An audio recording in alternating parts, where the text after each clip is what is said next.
ত্রয়োদশ জাতীয় সংসদ নির্বাচন ও গণভোটকে সামনে রেখে ভোট উৎসবে মেতেছে সারা দেশ। ভোটের আগেও পরে সব মিলিয়ে 4 দিনের লম্বা ছুটি। ঈদের আমেজে ঢাকা ছেড়ে গ্রামের বাড়ি যাচ্ছে হাজারো মানুষ। তাই শেষ মুহূর্তেও সড়ক ও রেলপথে ঘরমুখো মানুষের ভিড়। আরাফাত ইসলামের রিপোর্ট। ভোর হলেই অনুষ্ঠিত হতে যাচ্ছে বহুল প্রতীক্ষিত ত্রয়োদশ জাতীয় সংসদ নির্বাচন ও গণভোট। এই উপলক্ষে টানা 4 দিনের ছুটিতে রাজধানী ছাড়ছেন ঢাকার বাইরের ভোটাররা। তাই ঘরমুখী মানুষের পদযাত্রা মিলিত হয়েছে টার্মিনালগুলোতে।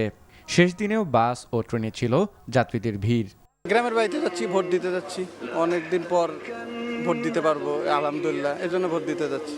সেই সকাল 8টায় আসছি, ট্রেন ছিল 9টা 10-এ, এখন অলমোস্ট 10:30 বেজে গেছে, ট্রেন ছাড়ছে না। আসলে একটা ঈদের মতো এই আমেজ, ঈদের চেয়ে বরং বেশি ভালো লাগতেছে। সবাই স্বতঃস্ফূর্তভাবে যাচ্ছে। কমলাপুর রেল স্টেশনে গিয়ে অপেক্ষমান যাত্রীদের দীর্ঘ সারি দেখা যায়। অতিরিক্ত যাত্রীর চাপে নির্ধারিত সময়ের পরে ছেড়েছে অনেক ট্রেন। কেউ কেউ বাড়ি যাচ্ছেন সপরিবারে, আবার কেউ যাচ্ছেন একাই। ট্রেনের মতোই সড়ক পথেও ভোটারদের উপস্থিতি ছিল চোখে পড়ার মতো।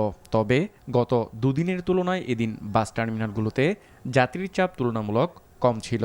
মূলত যাত্রীর চাপ এড়াতেই শেষ মুহূর্তে বাড়ি ফিরছেন তারা। অনেকদিন পরে সুস্থ ভাবে ভোট দিতে পারবো এই আশায় গ্রামের বাড়িতে যাচ্ছি আর কি। ভোটার, আমরা তরুণ ভোটার হয়েছে 14 সালে ভোট দিতে পারি নাই, 18 দিতে পারি নাই, 24 দিতে পারি নাই, এবার প্রথম দিতে পারছি, এই জন্য যাইতেছি।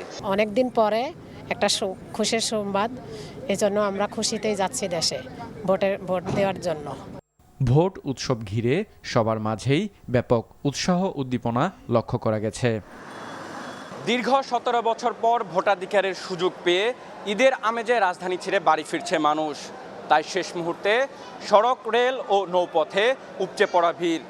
এবার নির্বাচন কমিশন একটি সুষ্ঠু ও শান্তিপূর্ণ নির্বাচন উপহার দিবে দেশের জনগণকে, এমনটাই প্রত্যাশা সবার। আরাফাত ইসলাম, এনটিভি নিউজ, ঢাকা।